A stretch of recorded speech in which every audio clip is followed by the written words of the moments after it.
Welcome back to the channel. Today, we're diving into the latest update on Roblox and showing you how to search for people on PC. If you've ever wanted to reconnect with friends or find new players, this guide is for you.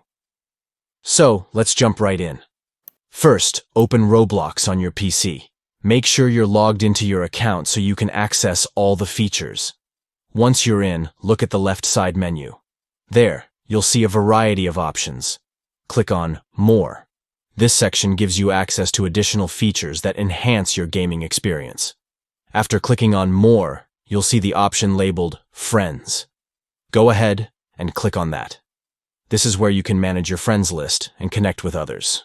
Now, here's the fun part. At the top of the Friends page, you'll find a search box.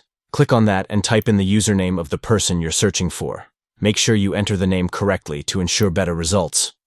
Once you've typed in the username, hit enter or click the search icon.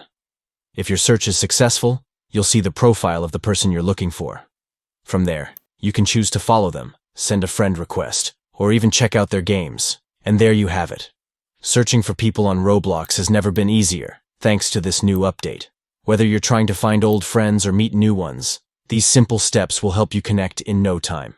If you found this video helpful, don't forget to like, subscribe, and hit that notification bell for more tips and tricks.